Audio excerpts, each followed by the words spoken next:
Charlie has hit rock bottom, and Nova has an interesting visit with her cousin Martha. Let's talk about Queen Sugar.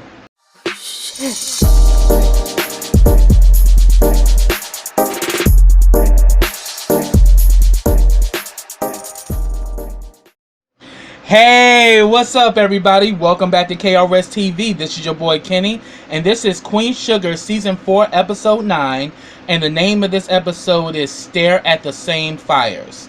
And that is so true about this episode, and this episode was really, really good, and I'm just waiting to see how things are going to unfold from this point on.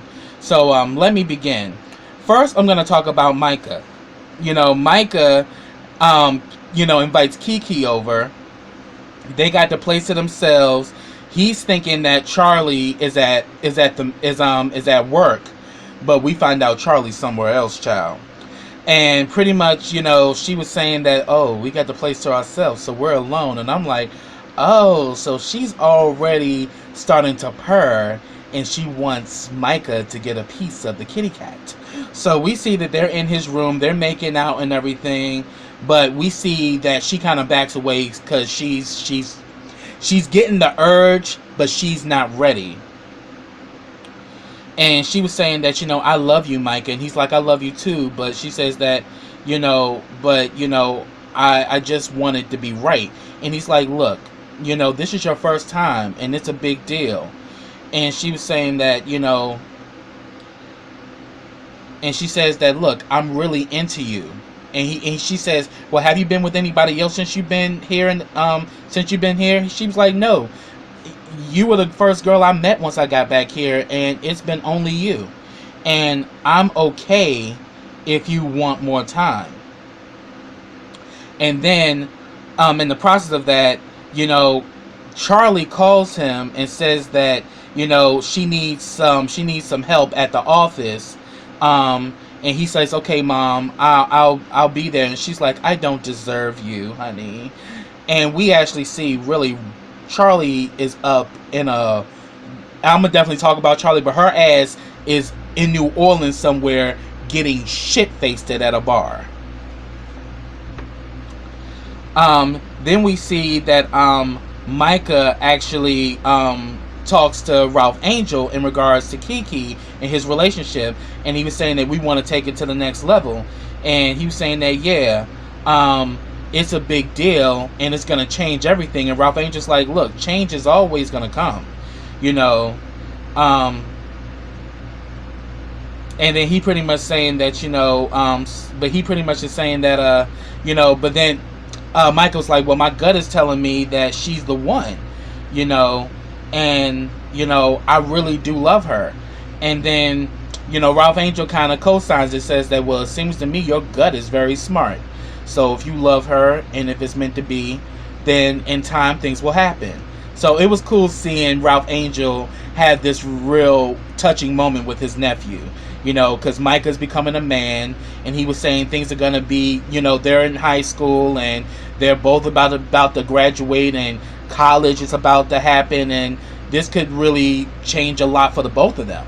So it was cool that Ralph Angel at that moment was there for Micah and gave Micah the encouragement that he needed. So next, now speaking of Ralph Angel, I'm gonna talk about Ralph Angel, Darla, and Blue. Pretty much, Darla is bringing Blue back, to Ralph Angel. Blue is talking about, his play date with Joie, and that you said you was gonna you was gonna set it up, and he was saying that I'll do so later. And then like Darla's like, I can set up a play date with him and Joie, so who's Joie's mom? And then all of a sudden Blue was like, oh, it's Miss Deisha, you'll like her. And immediately we see Darla with the shit, and I'm like, Darla, your ass, really, bitch? See, the thing is, honey, yeah, he's with Deisha and you knew that shit, and at the end of the day, you supposed to be having your thing with Leo, but it's obvious she still has feelings for Ralph Angel. And I think Ralph Angel has a place in his heart for Darla, but we see that he's really loving the connection with Disha, and I think him and Disha make a great pair. Um, and you definitely could tell that Darla felt some kind of way, and she was saying that you had this woman already around our son and everything, and she knows that I'm Blue's mother and that we used to be together, but yet I don't know anything about her and about her child, and that their children are playing with each other. You should, like, why didn't you tell me? And he reminded her, you said you didn't want to know these things. And she did say that in the beginning of season 4. You know, that I don't want you to tell me about your relationships, and I won't tell you about mine. Yeah, because you got you a whole nother man who you've been somewhat neglecting because you've been trying to get at Ralph Angel's ass. And he pretty much says that, look, I'm just trying my best. I'm just trying to do my best, and I'm not trying to hurt you at all.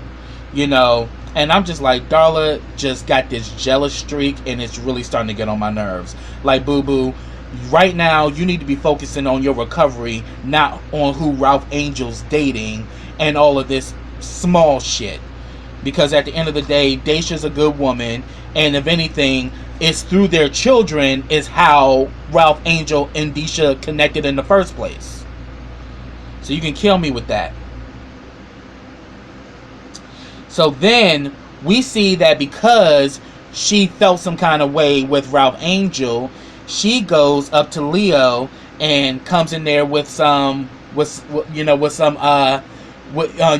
dessert or whatever, and he's rehearsing with his band and everything, and pretty much he tells her that he read Nova's book, and she was like, oh, so that's why you stopped calling me and you stopped answering my texts. I mean, you could have faced me and told me how you feel instead of trying to ghost me.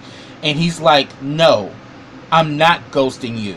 And he says, I don't care about your past. I care about your future. And right now, you are on the edge of relapsing.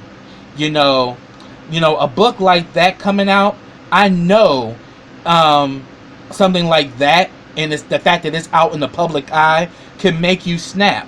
You know, I care about your sobriety.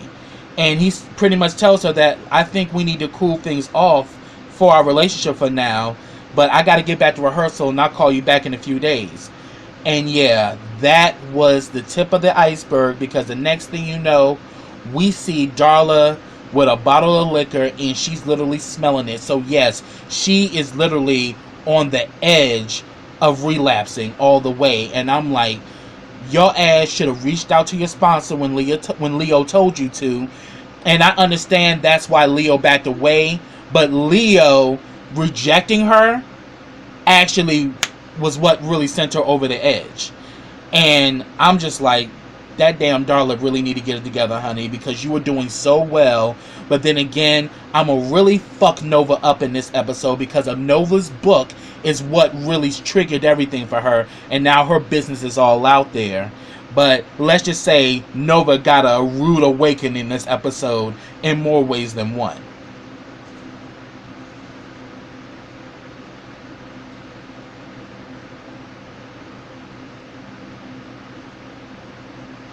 And then we actually see that at one point Ralph Angel did call her to invite her to this event that they were having at the mill, you know, and I'm definitely going to talk about that too. But we see that, you know, Darla is just literally, she's literally on the verge of an actual breakdown, and that's the reason why I'm gonna fuck Nova up, because Nova's book has done nothing but bring hell and devastation for her family. So next, I'm going to talk about Nova. And I'm like, yes, Nova got a rude awakening, because she goes to New Orleans to see her cousin, Martha Lavoisier. Remember, that's the cousin she found out when she was on that lineage program. So she finally goes to meet her cousin for the first time.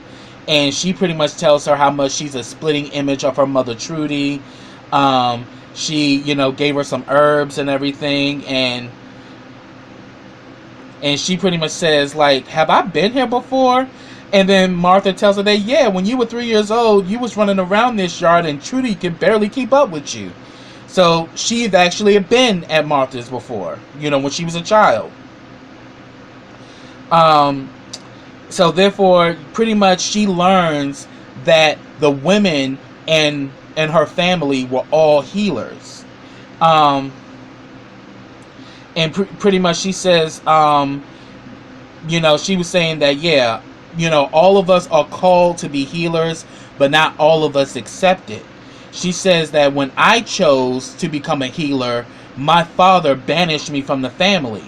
And at that time, I went to like Haiti and Africa. And when I moved back in town, Trudy was the only one that knew that I was here. And she kept that secret that I was here so that nobody would get to me, because she says that I'm all about my energy. And if there's bad energy, I can't have you around me. And that's very sacred, and that's true even for me. I'm all about protecting my energy. And, people who are negative or people who don't mean you good, you can't have that around you, or it really does disturb your spirit. So I definitely got that. And pretty much her and Nova, sit down for some tea. And she pretty much tells Nova that your gift is as strong as Trudy. So she's even saying that she sees that calling in Nova as well. And we definitely see that from the first season of Nova, of how she was, providing herbs and stuff to people, and, how she was kind of like a healer, and that she's a herbalist, and, and pretty much is very, very soulful and earthy, so Nova does have that quality.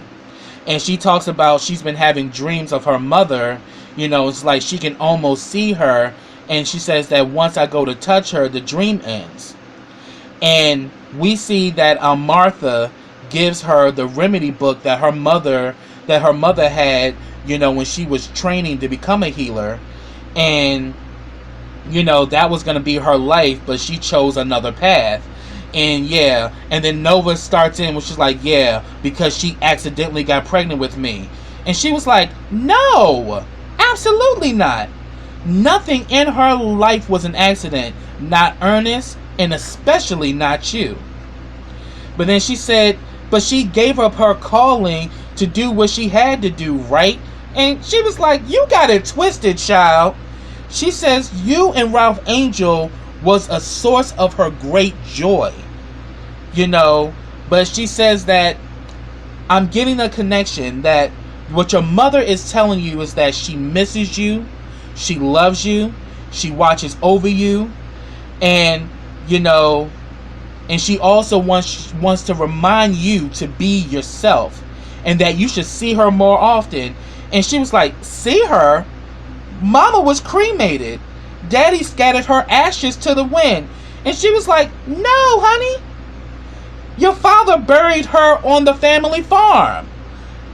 And I was like, wow. And she says that was the last gift that she gave to him, you, and your brother Ralph Angel. And we see that she gets emotional, and I was like, that means to say that her damn book is a farce, because she put in a whole bunch of shit without fully doing her research. Here it is, her stupid ass went to go over to find Jimmy Dale's old trifling ass and fucked up on Vi's life, but you didn't ask the right people. Because the people that you should have been talking to was Prosper, who was Ernest's best friend, and your cousin Martha, who was very close to Trudy. They were so close, they were like sisters. So here it is, you done put this damn book out, done fucked up your family, and yet you put a bunch of stories in there that you now realize weren't even the truth. They were all your speculations and your assumptions that you never examined. And now Darla is literally on the edge of collapse because you told her shit. And now you done fucked her world up. So this is finally Nova finally being confronted with the fact that what she thought she knew, she didn't know at all. And I was just so here for Martha, because Martha literally cleared up all the shit and let Nova know the real deal, that no, honey, you got shit twisted. And now your twisted ass done put out this book and you have completely ruined your whole family, and your family is still going through it because of your sorry ass. Now, off of her, now that I've literally gotten that out, now I'm going to talk about Hollywood and Vi. Aunt Vi makes him this very big breakfast, with the special jelly that he likes. And she pretty much tells him about, I need to tell you something. And it's about Jimmy Dale. When you fought Jimmy Dale, I saw the fact that you were trying to protect me, but it made me feel some kind of way. And he was like, wow, I scared you. And he was like, yeah, it did. Because to tell you the truth, the first time Jimmy Dale was violent, it wasn't with me. It was with some guy who was whistling at me in the street. And then here again, he beat this guy up, and then next he started to take it out on me. And she lets it be known, now I know you will never hurt me, and you will never get violent with me, but seeing you attack Jimmy Dale did something to me. Because of all those years she had with violence, it kind of set her back. I mean, and it's evident it's PTSD. So we definitely saw that happen. Then we see that at the diner, she gets a visit from Prosper and Miss Genevieve. I mean, Miss Genevieve and Prosper look so good together. They are so beautiful. I just love seeing that, seeing love. And that love, you can find love at any age, honey. So all of you out there that are looking for love, be patient and be open to all possibilities, because you can find love at any point in your life. You're never too old to find love. And we just see the two of them together, and they are so cute. They're pretty much working at the office, but they're there to pick up lunch and everything. And they ask, have you seen Charlie? And Vi was like, no. And she says that because she hasn't been in the office, and usually she's the first one there. And I'm like, yeah. And I'm definitely gonna get to Charlie. And she's, but then like Prosper says, I got a plan. Yeah, we all fall down, but we got to get back up. And then like Aunt Vi was like, well, hell, the fall has been so deep, I don't know what up looks like at this point. And then we see that afterwards, we see that Joaquin, who's Ignacio's son, remember, he was the one that threw the brick through Charlie's window, and he was also the one that vandalized Vi's restaurant. And pretty much as to make peace, she lets him work at the she's letting him work in the diner to pay them back. So he's very grateful, but Vi is so not here for it at this point. And I was just like, she was just so cold to the boy, because he gives her a chocolate pepper pie that his mother made to tell her thank you for letting him work there. And she says, back there is a chalkboard, there's a list of things, and I want all those things done before you leave today. And then he pretty much says thank you again, and she's like, okay. I was like, damn, Vi, you ain't gotta be so cold to the boy. But then again, it's like, it wasn't him. He got blackmailed and was bullied to do what he did. And I think Vi knows that, but Vi feels some kind of way. And then we see that, Vi is sitting there, and then we see later on, Prosper and Miss Genevieve come back with Vi, and they're planning this get-together that they're going to be having at the mill, which is a part of Prosper's plan. And then we see that Micah shows up, and he's asking, have y'all seen my mother? And he was like, no, we wanted to know, have you seen her? He says, I haven't seen her since last night. And she called me over to the mill. She called me over to the office, but she never showed up. And then he's like, let me track her, because, he has a tracker on his phone. And he tracks her, and she says that, she's at New Orleans, and she's near the stadium. It's like, what the hell is she doing down there? I'm going to get to that. And then now I'm going to talk about Hollywood. We see that Hollywood actually has, meets up with Ralph Angel. Ralph Angel re-entry program is shut down, and it's still under investigation. And we see that Ralph Angel feels empty, and everything, and he pretty much tells him, I understand why you feel the way. I understand why you feel the way you feel. You know, Nova's book coming out, you know, you're in a new relationship, and then with the mill burning down, you got a lot on your plate. But then he tells him that, you know, Erwin and Owen are coming through. Won't you join us? And he was like, nah, I'm going to be working on the soybeans and everything. It's going to take a while, but, you know, I'm going to try to see what I can do. And Hollywood kind of feels defeated because he couldn't really be there for Ralph Angel the way that he normally is. And it's because he really got this whole situation with Vi on his mind, because he's saying that, wow, how do I solve this? But then yet, how can I really be there for Ralph Angel, you know, in a way that he needs it? And he gets this realization after he meets up with his boys, Erwin and Owen. They're pretty much shooting the breeze, they drinking, they playing cards, whatever, and they talk about, oh yeah, we actually heard about what you did to Vi's ex, how you beat his ass down, and then like, you know, Hollywood said that, yeah, but I wish I would have handled it better. And he was like, man, you did what you were supposed to do. Shoot, if it was me, I would have put him 6 feet under. Shit. And he says, ain't nothing wrong with protecting your wife. And we see that Hollywood is feeling different about the situation, but it's on a deeper perspective, because it really brings up the question of toxic masculinity. And at the end of this episode, I'm actually gonna have a flyer to a new session of Real Tea Real Talk, where we're gonna be discussing toxic masculinity and how it not only affects our relationship with women, but how it affects us as a whole, especially us as black men, because toxic masculinity is rampant in the black community.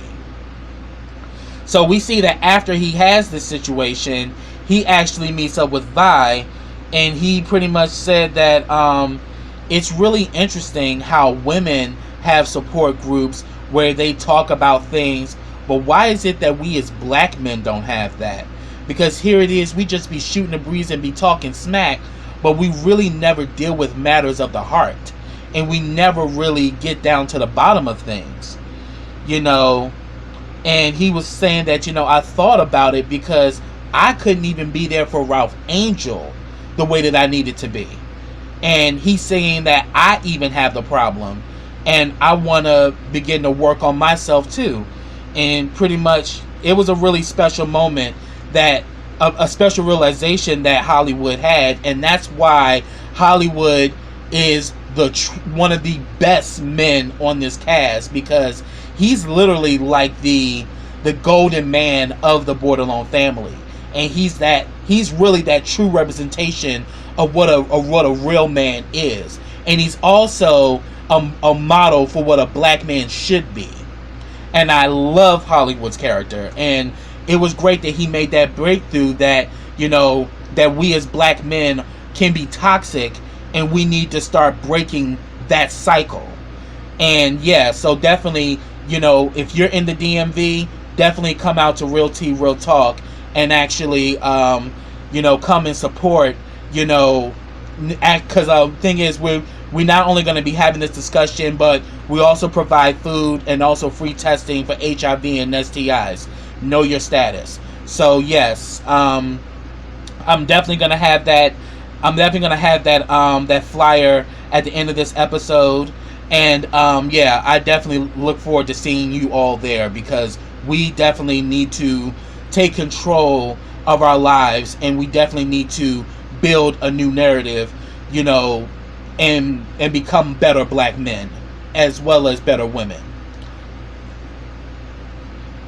Well, actually better black men, because it's about toxic masculinity. So yeah, and you know, be better men, not only for ourselves, but also be better men for our women as well. That's what I really wanted to say. So we got that going on. Now I'm going to talk about Charlie. Charlie, as I mentioned in my last episode, has been dealt with a triple whammy. She lost her mill, her farmers, and her man all in one day. So she's kind of like in the same space as Effie White was in Dreamgirls. she's just at her wit's end. She's at some bar in New Orleans. She's getting wasted. She's talking to the bartender. The bartender is saying that, he's noticing that she's drunk, and he was saying that, should I call you a cab? And she's pretty much saying that, look, I literally lost everything, and then the worst thing about it, I'm still running for city council. And he was saying that, but that's just it. If you walk out of here like this, there could be people out there that can recognize you. You're a public figure, and who knows? They probably out there right now, ready to ghost you. And she pretty much decides to put on her shades and was like, "Give me another one." So she's literally there getting shit-faced. And then the next thing you know, while she's there getting drunk, she had called Mike and told him to go to the office, knowing her ass wasn't there, But she's kind of covering her tracks because she don't want nobody to know where she is. But Micah found out where she was and knew that Nova was in New Orleans visiting Martha. So he reaches out to Nova to come get her. And Nova goes to the bar and sees her, and immediately she just blows Nova off and is like, "Why the hell are you here?" And she says, "Your son is concerned and he called me." And she pretty much says that, "Look, I know you're angry with me. I understand that. But, this is not safe, Charlie. You're running for office." And she pretty much, tries to help Charlie. And Charlie at first backs, kind of snatches away from her. But Charlie's fucked up, like so fucked up that it gets to the point she can't resist no more. And she helps her home. She pretty much helps change her clothes, and she puts her sister to bed. And then she's like getting very emotional, and she asks her, "Why did you say all those things about me?" And she said that,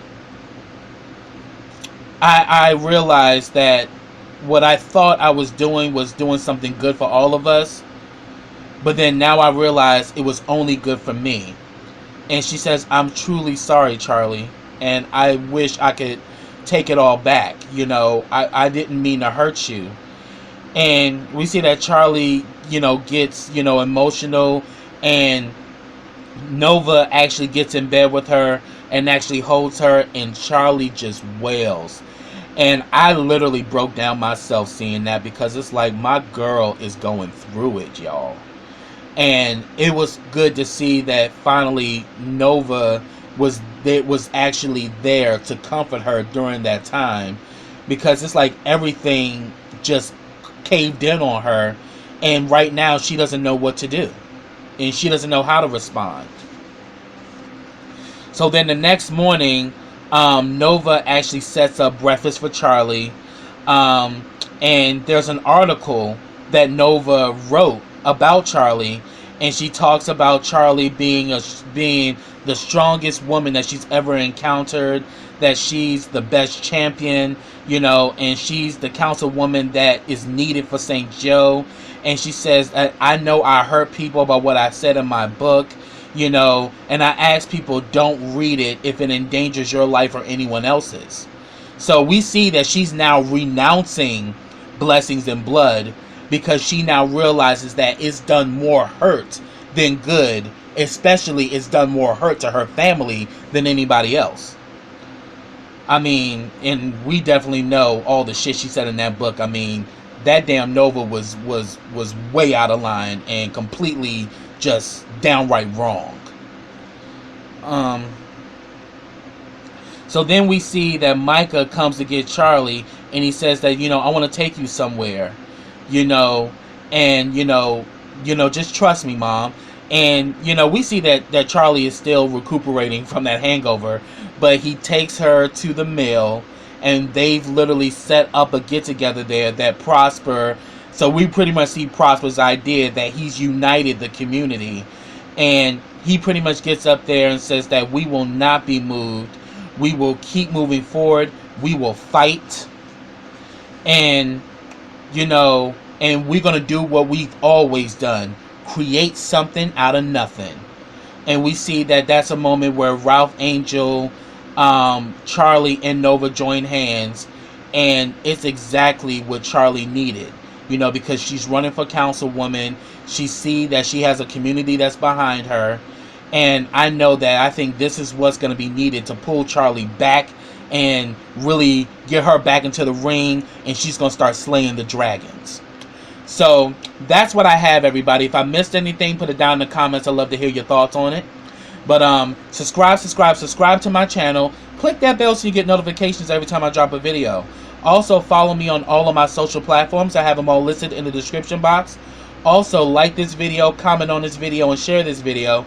And I'll be back with the next episode of Queen Sugar. So until next time, everybody, take care.